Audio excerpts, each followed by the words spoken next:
Real talk only, this show ain't for the fake and the phony. Nah, we speaking it boldly, I'll give it the way that God told me. Yeah, I follow his lead, ain't what they want but I give what they need. Not wanna compromise, never concede, cause I need the truth like the air that I breathe. My recommendation, if you wanna change generations, hit play, let's talk about keeping it real. We get it in these conversations, yeah.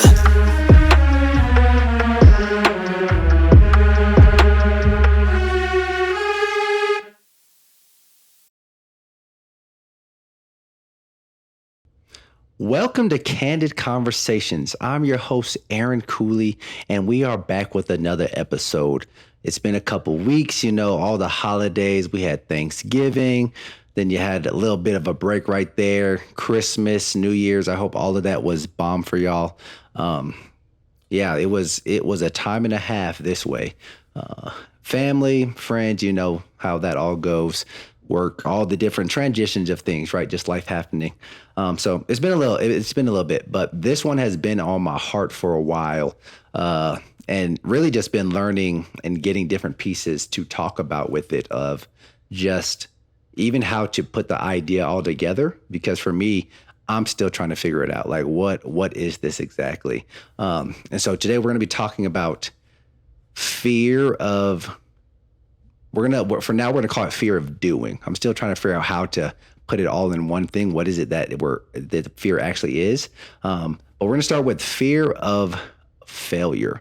It's something we talk a lot about. I think you've heard it in one way or one sense from someone in your circle of fear of failure, that idea of being scared to fail. And why a lot of us don't start, we will kind of just sit in a place of comfortability because we don't want to fail. And I think that is a fair assessment. I don't think anyone wants to fail. And at the same time, I think it is imperative to understand that there's so much more than just failing, that it's more than just a fear of failing something. It's the fear of inadequacy, or the fear of mistake, the fear of, if I don't do this well, I think I actually, let me put it this way. I think it's one thing to fail at something you're not good at. It's one thing just like, I'm gonna try it out, see how it goes, and then you don't do well. That sucks. But it's a whole lot easier. At least for me, it's easier for me to accept trying something and be like, that's not my cup of tea, right? Even if it was a business, or trying to take a new class, or just all the different things you can try in life.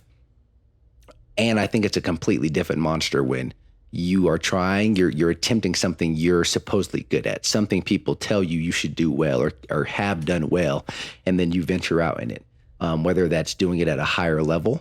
So whether you play a sport in high school and you were amazing, and now you're going to a D1, or you're just going to the next level, or maybe you get a promotion, or you want to start a business, all these different things that you can try.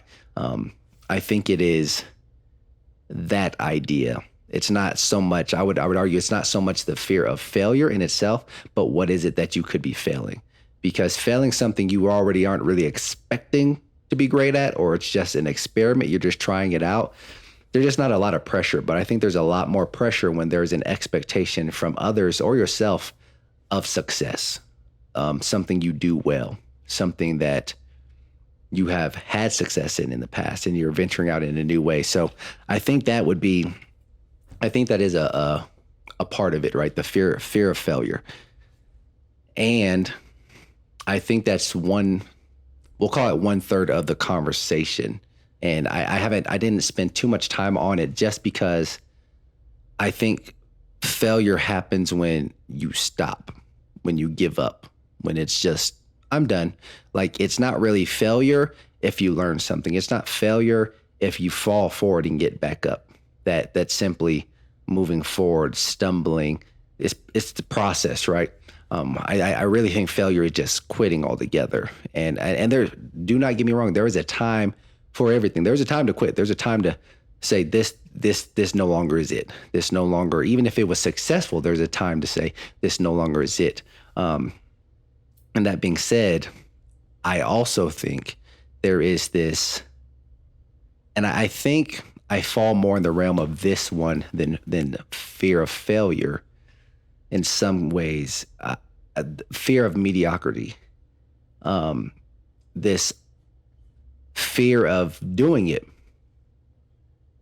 and that's it. Fear of just enough. And it's a phrase we use often. I hear often in different spaces of it's enough. You did just enough, or man, all right, we made just enough to cut even. And it's this idea of doing anything and being mediocre at it is very unappealing, right? It's not a place I want to sit in. And I think for me, it's this idea of, man, if I try, if I do these things, what if I'm just okay at it? And that's kind of where I sit, which at first sounds silly because you didn't fail, you tried, and that there is a level of success. And I think it's easy to fall. Sometimes you just sit in that. Sometimes you sit in the comfortable. It's working, and there's this idea though of C plus. Like we live in a very C plus culture. Though we preach success and grinding and working hard and making it to the top, really the majority of us aren't. The majority of us are rocking with a C plus mentality. Maybe because it takes a lot of work. Maybe because there were past failures. Maybe because C plus is what you were taught or you've seen in your family, in your life, in your friends. Regardless of why, there seems to be this conversation of more and this complacency with mediocrity. And I don't want to rest in that place.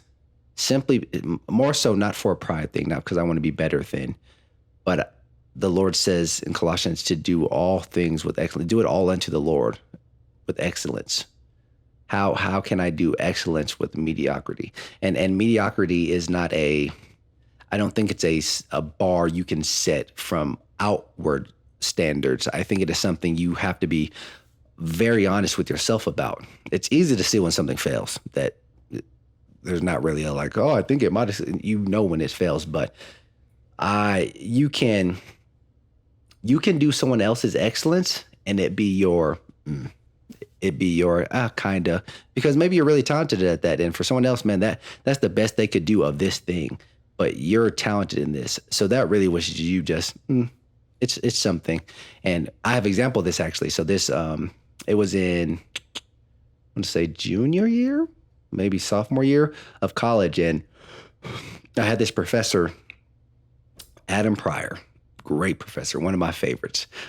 And I remember I was gunning for a 4.0, straight A's, and I was doing the thing. I was killing it. And I had a tendency of learning teachers and professors when I went to school, of knowing what they wanted, what they were looking for, what an A was to them, how to even get around it, how what could I bring other than the assignment, or what else could I do to get points. And so this was one of the last assignments. I want to say it was the last assignment. It was a paper. So I have straight A's in the rest of the classes. I already know. I've done all the things. Finals are done. I just have to turn in this paper. I knew that it wasn't my best, in the sense of I worked hard on it. I did the work, and I did enough for it to be an A. And I remember distinctly getting that paper back and seeing I had like a 3.87 or something for GPA, because he had given me 89.6 or something, or 89.4, however, where it wouldn't round up to an A. And in my class, it went around. He gave me just the amount where I didn't have an A in the class. And so it brought my GPA down. And he wrote on the paper, and he talked to me. He said, "This is A work for anyone else. It's not your A work." Now, at the time, I was pissed. I was livid. I was hot. And this spoke volume, because how I thought I knew someone or was learning, my professor was also looking at me like, I see what's there. I see what he does well. Yep. And so for me, it's this understanding of, if I was to be mediocre, for me, there's two possibilities. There's the possibility or the reasoning of, I just say I'm not that good at this. I tried, I'm decent enough, and it's probably not my calling, my gifting. It's not where I'm meant to be. Maybe it's a transition place. Two, I didn't try hard enough. I didn't really put in the effort. I just did it so I could tell people, oh, you did it. And I'll speak for myself. I've done that before. I've done it in places I know I'm good at things.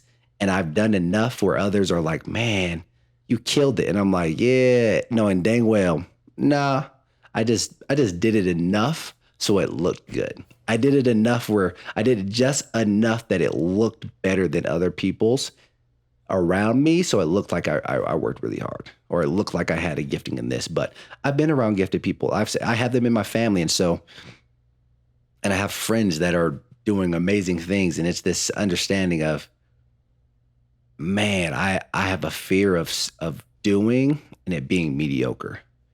Even this podcast and mediocre for me is not so much numbers. It's not so much, man, I only have 10 subscribers. I only have 5 people listening.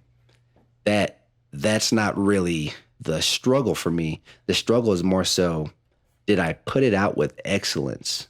Like I've talked about in probably the first episode, of just as far as technology wise or equipment and visual and how I'm talking, and am I looking at the camera? Can they hear me? All the different things. Am I talking about things worth talking about? Or am I just on here to be on here to just ramble?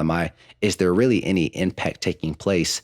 And to me, the first one, the former of just having, this isn't my thing. That sucks. I've tried some things. Guitar. I really tried guitar. It just wasn't my thing. And I had to accept that. So I think I would be okay with that. And I wouldn't say as a loss of time, because I often think one thing leads to the next thing, that leads to the next thing, that leads to the thing, that leads to the actual thing. Like there's this process of walking there and finding it and discovering it. So that would be frustrating, but not fear. The fear is more, do I have it in me to put it all in? Do I know that I put it all in? And sometimes we can be our worst critics. So it's everyone around you is saying you put it all in, and you probably potentially did.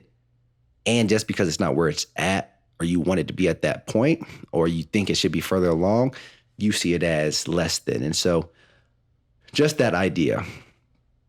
Now the third segment, and I'm discovering and discussing, having a conversation with you as I'm figuring this out, because it's something that's been on my mind. And I was leaning towards just talking about this next segment. This was going to be the entirety of it.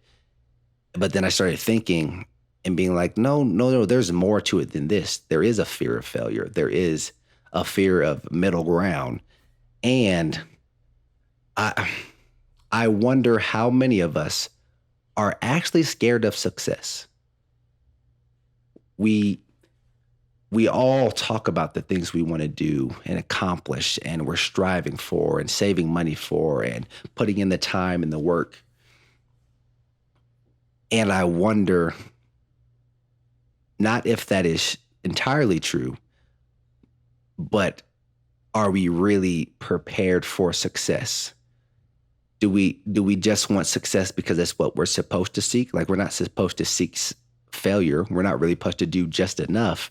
So we seek success. We seek achievement. We seek more grandioseness. But have we pondered why? Have we pondered what that actually means? And so one of my favorite quotes, it is a doozy. Let me see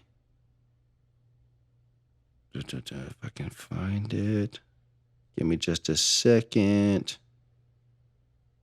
Okay. So this is from, who is this from?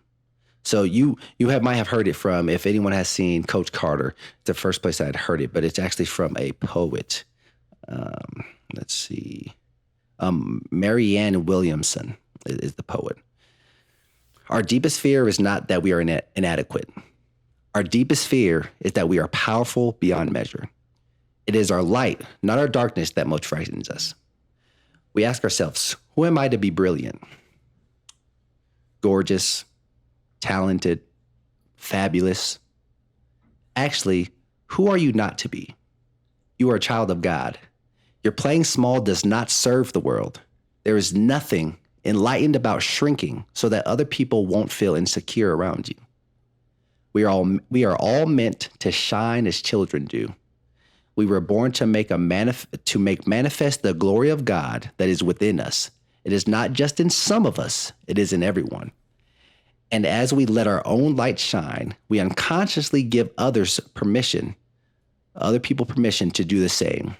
As we are liberated from our own fear, our presence automatically liberates others. Now, when I say, there's so much in there, so much.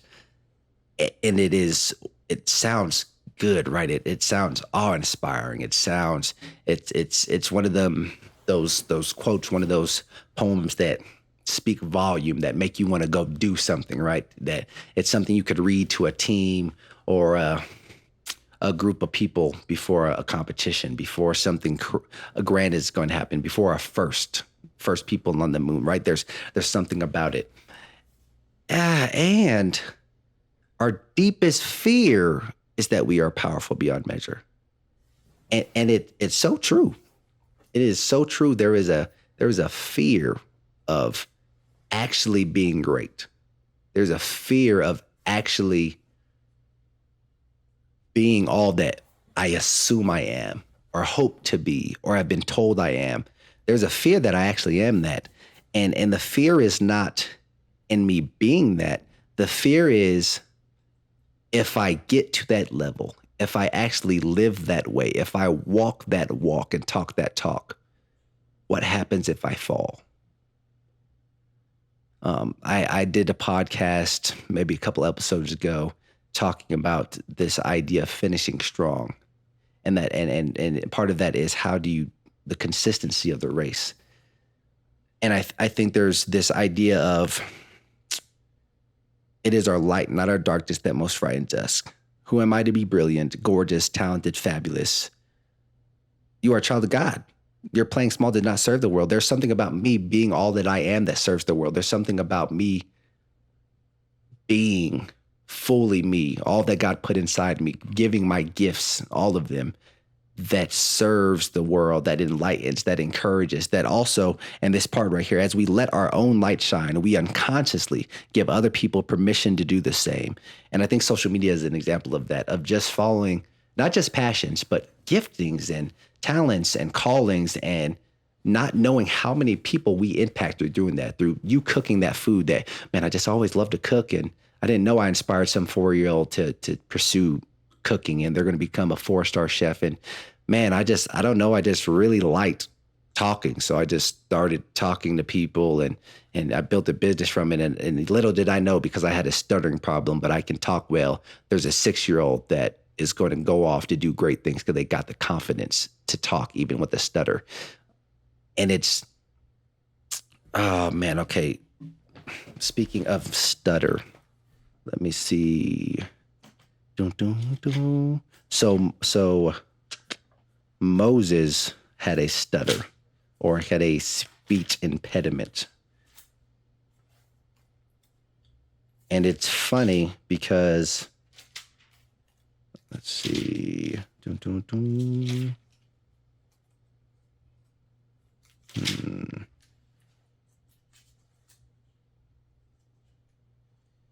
Yeah, I actually have it in my Bible. Where's the first time? So this is Exodus 3:11. But Moses said to God, "Who am I that I should go to Pharaoh and bring the Israelites out of Egypt?"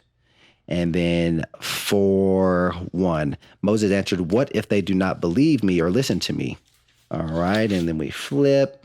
And then verse 10, Moses said to the Lord, pardon your servant, Lord. I have never been eloquent, neither in the past nor since you have spoken to your servant. I am slow of speech and tongue. And this what the Lord responds to him. The Lord said to him, who gave the human beings their mouths? Who makes them deaf or mute? Who gives them sight or makes them blind? Is it not I, the Lord? Now go, I will help you speak and will teach you what to say. But Moses said again, pardon your servant, Lord. Please send someone else. Then the Lord's anger burned against Moses, and he said, what about your brother, Aaron the Levite? See, I'm going to get somebody else. We going to help you. I know he can speak well, since that's the thing you're concerned about. You aren't hearing that I said I put a gifting in you.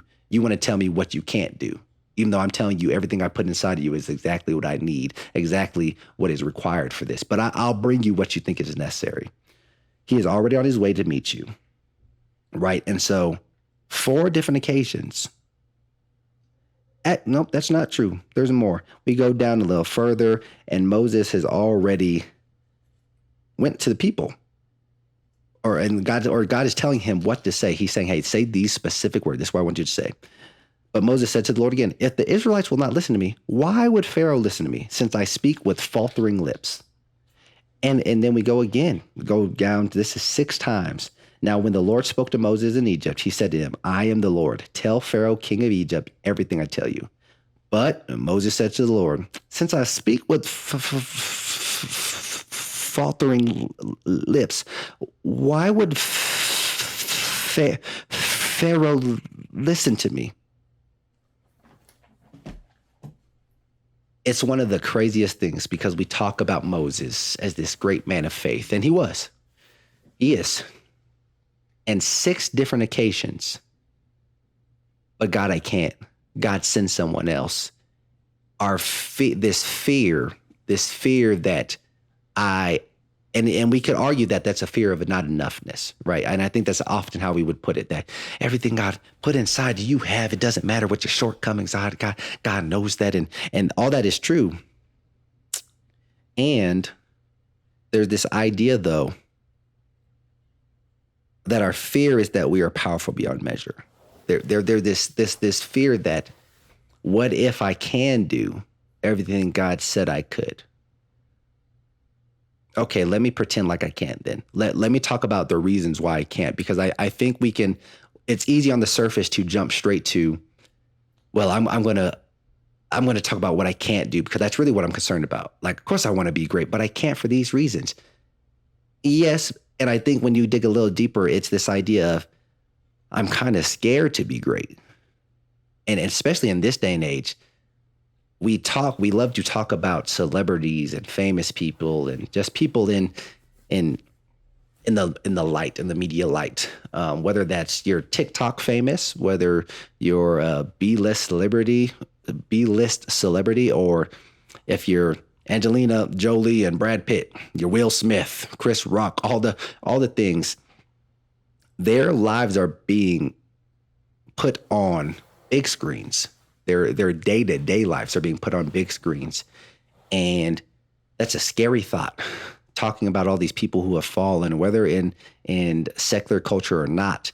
And it's this idea of, I'm kind of scared to be successful. I see what success looks like for some people. I see what it can bring. And I don't know if I want that. And Moses is, God, I can't though, God, I can't.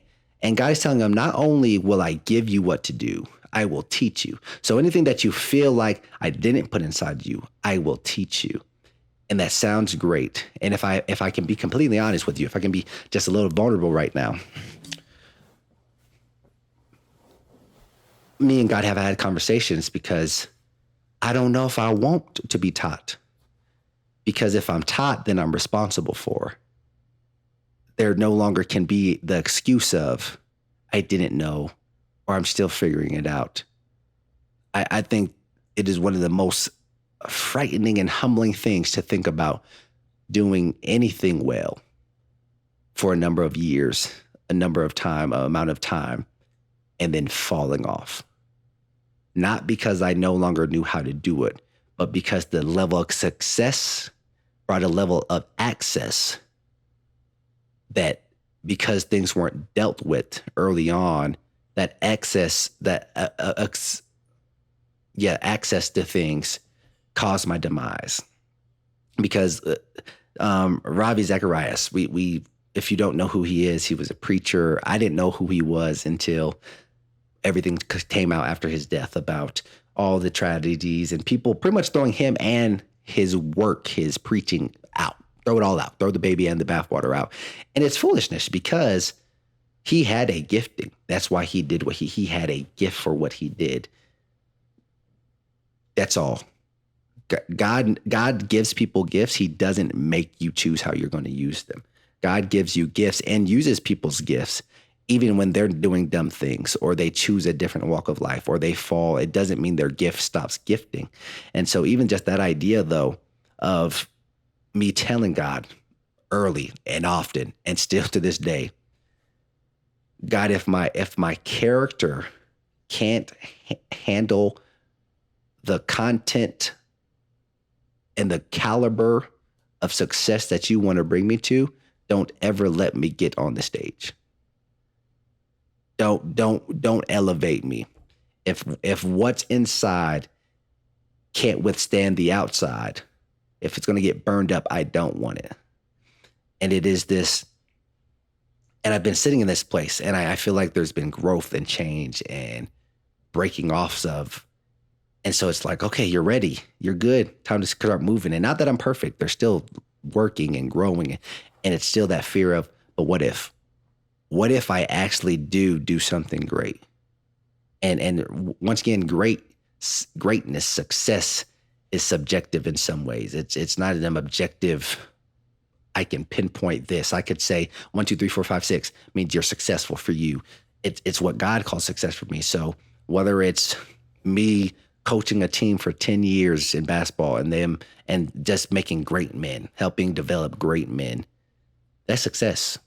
Whether 5 people know it or 5 million, if my podcast reaches 6 people, if it reaches one person that really needs to hear, if this is my last episode and it reaches one person, that's success to God because it's obedience, right? But this idea of really though, I think we all have success. I think we all do things. I think we all in our day-to-day life have obediences that happen. We help someone. We do that thing with excellence. So that it's not the day-to-day for me, but it's the God, what if? What if I make it big? Whatever big is for you. What if for that dream you've been talking about, or man, that would be crazy if you make music and I had 10,000 monthly listeners. Now, listen, I get there's 9 billion people and there's tons of people that, well, they have millions of listeners and followers. 10,000 people, a lot of people. You don't know 10,000 people. So for 10,000, and we're going to say 9,750 of them are people you don't know. That's wild. That's success. That there's a level to that. A business blowing up. And if you have 2, or maybe it's 3, if you have 3 employees, you're doing better than I think like 75% of business. Most businesses can barely employ 1 or 2 employees, right? So there's level to that, right? But whatever your idea of success is, whatever that looks like for you, whatever that looks like for me, I really just been wrestling with this idea of, can I handle that? Can I actually handle that? Like knowing my weaknesses, if I was at that level of success for what the enemy is going to bring, for what life is going to bring, would I be able to handle, would my character be able to handle the level of access to the contents at that level? Because if it looks like this, it's a no for me. It can't even look like this. It needs to be this, 10,000 feet above reproach. It has to be a gap, at least for me. And I think also being honest about this idea of fear of success, it's this idea of now I don't know these people, right? I see interviews, we watch podcasts. I don't know any of these famous people face to face. I don't got their phone number. I'm not talking to them one-on-one. And everything I've heard from whether it's comedians or actors or business people or just all walks of life of success, all I hear is hardship.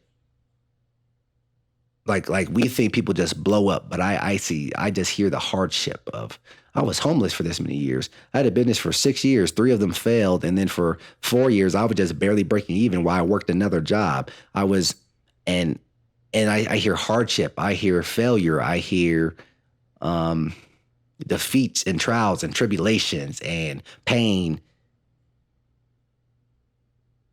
Success sound good. Being able to take a vacation whenever you want sounds good. Being able to eat and go places sounds good. Being able to feel good after you've done a hard day's work, and man, I know I impacted some people. That sounds and feels good, right? Getting there doesn't. And when you look through this bad boy right here, this good word, that's what it shows as well. That these people, these men of faith, these men and women of faith, they're with great calling comes great responsibility. Though those who have will be asked, right? And so there's this understanding of, God, I don't know if I actually want that. Like I want it, of course yeah, man, I want to do great things, but I'm like, I'm 28, going on 29. I have had a good amount. I'm not gonna say more than others or less than others. For me, I have had a good amount of hardships, of life events, of trials and tribulations, some caused by others, some caused by me. I don't really want no more. I don't like to be more successful and to be on the level that I actually aspire to and say I want to achieve. The requirement is high, right? And I just wanted to have a conversation about that. I wanted to address that idea that there is a cost to this. There is a success cost. There is a price to be paid, and it doesn't even have to be blood, sweat, and tears. And I had to work 3 years, 80 plus hours. Now that's some people's story, but that really actually sounds more like you trying to do something on your own, which you can be quote unquote successful by yourself. You don't need God to be worldly successful, right? You can grind and grind and grind and be exhausted, and in the process lose family and friends and health. You can do it that way. I dang sure don't want to do it that way. When I say trials and tribulations and pains and hardships, I just mean the fight. There's a fight that takes place, a struggle with physically, mentally, spiritually, financially, relationally, career-wise. There's a fight that takes place, and it doesn't sound exciting. Now, I know there's people out there like, man, I'll live for the fight, man. I'm ready for that grind. Whatever come, I got it. I get it. Kudos to you. I feel that way about some things. I'm ready. I'm here for it. Let's do it. I like the hard stuff. Just because I can do hard stuff doesn't mean I want to. And I got to be honest with myself about that. Just because I can doesn't mean I want to go through hard things. And so it's been this wrestling of, okay, if this is what you're calling me to, then there's a level of excellence required. And because I decide, and when I decide to walk in this excellence, when I decide to talk at this caliber, when I decide to get rid of the weights and sins that so easily entangle, it doesn't just become easy. It's not like, oh man, I took that off. Now, all that happens when you take off the weights and sins that so easily entangle is now you're just free to fight for real. Before you was handicapped, you were strapped down, you couldn't really fight. But now that you're free, God like, cool, we can go to war now. And let me make this clear. This isn't go fight the devil. The Bible clearly says flee the devil or just stand. Ephesians 6. And once you've done all that you can to stand. That's what it says, right? Stand or flee. But I'm talking about there's this fight that happens. There's this fight with yourself. There's this constant battle with you, with your own self. There was having a conversation and I've had a few conversations, but had one even today, and just was discussing this idea of when Paul says what I want to do, what I desire to do, I don't. And what I don't want to do, I do. And it's something we read and it's like, you see, everyone is human. We all struggle. But it's so real that there is this battle going on, this battle. And listen, whether you believe in Jesus or not, whether you would call yourself a believer, this is I think anyone could attest to this, could understand that there's this battle that happens inside of you of what others can call good and bad, evil, right? The flesh and the spirit. And these things for me is true. But even for you, even if you're like, I don't believe it that way, I would argue, even for my friends who aren't believers and people I know, we have had conversations about like, no, there's this fight, this grind of, and it's easy to logic our way into things, right? To try to put logic on everything of, well, we all kind of want to be lazy. It's nice to not have to work. So sometimes I just have to fight being lazy, or, it's just, the fear of like, what if it doesn't work out? And so, you got to fight that. And so it's easy to logic the why, right? This is what it is. So it's normal. But do you acknowledge that there's a fight that's taking place? And when you decide that I'm going to operate at a certain level, that I'm choosing to partner with God at this level, the fight don't get easier. It intensifies. And I don't mean that to scare people or to be like, oh, don't pursue any kind of success. Don't try to be better. Don't pursue greatness. I just want to acknowledge for myself that there is this level of, okay, I have to come to an understanding that there is requirements at this level. That if I decide I want to walk this way, I want to talk this way, I want to operate at this level, then new levels, new devils. I ain't never played any kind of video game where I go up a level and it gets easier. I just have acquired new knowledge and understanding and skills, but the level got harder. But because I have new skills, I can fight this one too. And so just this understanding of there's going to be a constant growing required to move up. And moving up doesn't always look like this. Sometimes moving up just looks like moving forward. And to move forward is going to require this level of excellence. And you can take a few steps with some weights that entangle, but you're not going to get very far. And so it's that understanding of some of you, me, have walked some steps forward and we still got those weights and sins. And so we think, well, we've made some steps, then we could struggle through it. No, but there's a chain on that weight. And sooner or later, you're going to run out of chain and there won't be any further to go. And that's really God's protection too of, now he's going to let you do what you want. He's a gentleman. So he's going to give you what you want, and he's not going to break down your door. But it's this understanding of, I don't want that. Like, God, don't take me somewhere that I haven't prepared for. And I rather miss out I rather miss out on something that I was called to than to be a part of something I wasn't. And it's this idea of, I don't want to miss out though, this fear of like, but man, if I don't go, someone else is going to do it and get my blessing.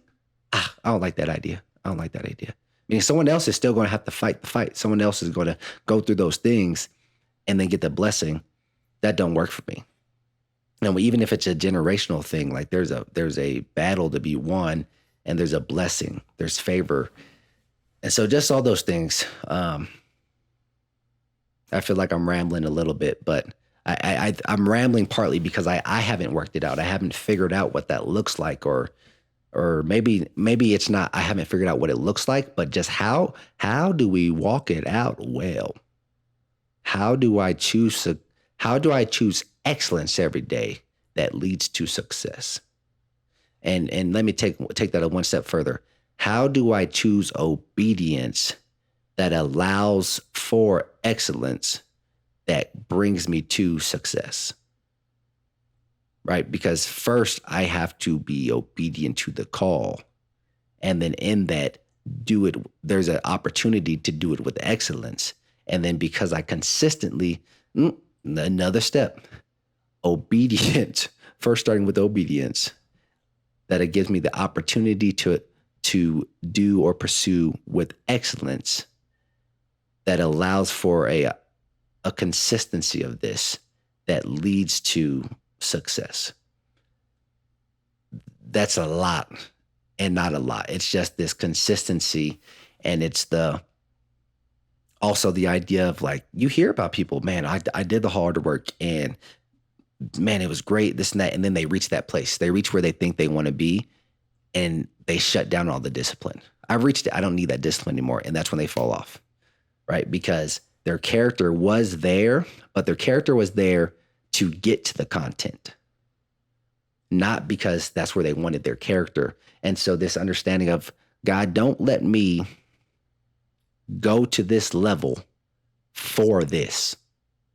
Don't let my character, my acting, my performance of character get me to here so that I can get to this, whatever this is for you, for me. But let my character just be this. And then if you so choose to bring me to this level, so be it. I'm cool with that.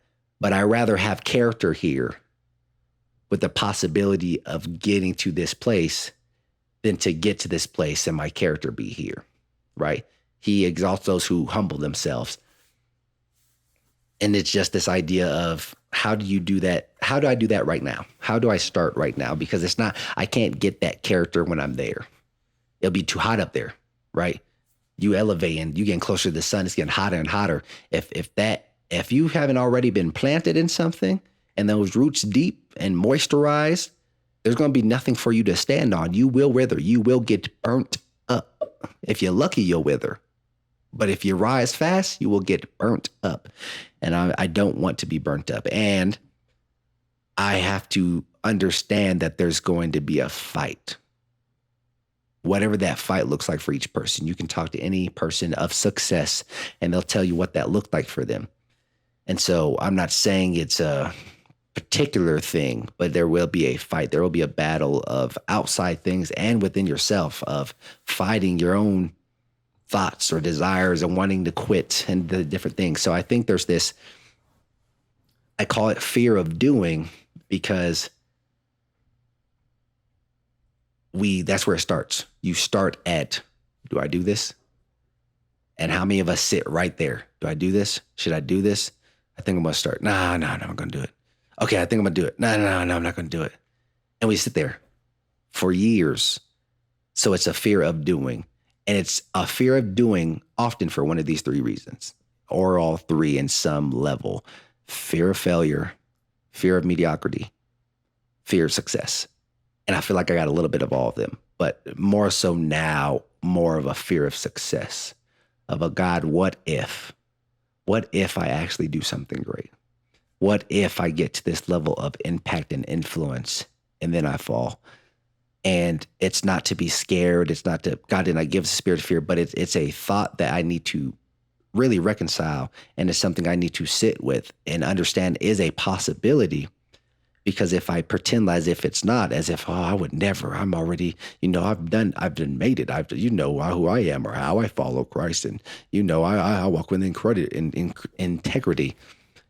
That's exactly when you fall. When you decide you no longer have to look around, you are so disciplined that it no longer requires you to remember to be disciplined. You can just do autopilot. It doesn't work. It doesn't work. I was an athlete for 22 years through college, and having two-a-days and workouts and eating certain ways and practicing outside of that and going to school and having a regiment, discipline. Go to the weight room, go to practice, do individual skill work, go practice on your own, do off-season things, right? There was this rhythm of all these disciplines. And as soon as I got done, half of those rhythms fell off. But yeah, you've had years of practice, yes, but because I no longer needed them, or I'll still do it, I didn't. And there has to be a prioritizing of, even whenever you get to this place that you're trying to reach, whatever this level is, understanding that there still is I don't even like the word maintaining. I don't ever really want to maintain. I want to always constantly be growing, and growth doesn't have to be number or size wise, but it should be perspective and knowledge wise of growth, of understanding, because the world is constantly changing and moving and shaping and honestly falling. That if I decide this is good enough now, or shoot, actually, this is excellence now, 10 days from now, it's going to be, this is pretty good. Another month, this is good. Another 6 months, it's just enough. In a year, it's gone, because there was this comfortability of I've done it. And so I forgot who said it. I forgot where I heard it, but he said, don't finish in the middle. Finished when you're done, or don't rest in the middle, rest when you're done. And it was this idea of whatever you think is the done point is probably the like start or the middle. It was the no. This is what you thought, especially as believers. This is what you saw you were capable of. So you got here, and he's like, man, God, whoo, thanks God, thank you. I thought I could maybe make it here, and you showed me. He's like, I didn't show you nothing. I did help you, but that is, you're right. That's where you can get. This is where I want you. This is where I'm trying to take you. You are right here. I'm trying to take you here. You're in the middle. And it's that place that we often kind of slack off, or we kind of back down, or we just get comfortable. And I don't want to say comfortable as if it's a bad thing. And I think the word I should use is complacent. We get complacent, and it's in complacency that chaos can so easily come into play. So I think there's this place of learning to be content where you are, with a constant growing or constant moving forward, whatever that looks like. So yeah, I think that's all I have, if that made sense, or if you have some of the same thoughts. I would love to hear what your thoughts are on that, or comments, ideas, or if you think there's another kind of fear in this idea of doing, or if you're like, nah, I disagree, I don't think that's a thing. And just because it's just so good, I'm gonna read it one more time, just because it go crazy, and just in case I missed something, because I feel like there was so much in there. But our deepest fear is not that we are inadequate. Our deepest fear is that we are powerful beyond measure. It is our light, not our darkness, that most frightens us. We ask ourselves, who am I to be brilliant, gorgeous, talented, fabulous? Actually, who are you not to be? You are a child of God. Your playing small does not serve the world. There is nothing enlightened about shrinking so that other people won't feel insecure around you. We are all meant to shine as children do. We were born to make manifest the glory of God that is within us. It's not just in some of us, it's in everyone. And as we let our own light shine, we unconsciously give other people permission to do the same. As we are liberated from our own fear, our presence automatically liberates others. Yep, I missed something. I got to touch on this real quick. Who am I to be brilliant, gorgeous, talented, fabulous, strong, and intelligent, courageous, creative, passionate? Put in any and every word that speaks to who you are. And I would say we all have asked our question, who am I to be this? Who am I actually this? Who are you to not be? If we are made in the imago Dei, yeah, you got to be. There's no, like, you are created that way. And this idea that there is nothing enlightened about shrinking so that other people won't feel insecure around you. How many times do we shrink back? How many times do we be less so that others can be more, which isn't a real thing? That our shrinking back doesn't serve others, right? And that's something I've struggled with. I remember being slightly made fun of, but more ostracized in ways of, I was a word nerd. I loved words. I loved learning all kinds of different words. And in elementary and middle school, my vocab was crazy. And and it wasn't to sound smart. I just loved the word, how many different words there were, and words to describe unique small shifts of definitions, and the diversity of what you could use in the language and how you talk. And so I would use these words. I would learn these words. I would share them because I was excited about them. And I just remember being made fun of by some, and by most being looked at as, why? Like, do you think you're better than us? Or you're so smart? Or just simply them not understanding. And I took their misunderstanding, I interpreted it as me needing to stop or me doing something wrong. And I wonder how often do you shrink yourself because there was not even people, there was a person that said that one thing or gave you that one look or spoke those words over you, and you decided, oh, okay, it's better for me to be less so that others can be more. It's a lie. I want you to hear me now. It is a lie, a whole lie, Lie. Be you. And I don't mean, oh, only God can judge me, be you. I mean, be all the greatness you were created with. Be bold, be beautiful, be talented, be extravagant, be extra, be kind, be gentle, be loving, be these things. And that's about to bring me into a whole nother topic I want to hit later. So I won't go too much further, but someone needs to hear this.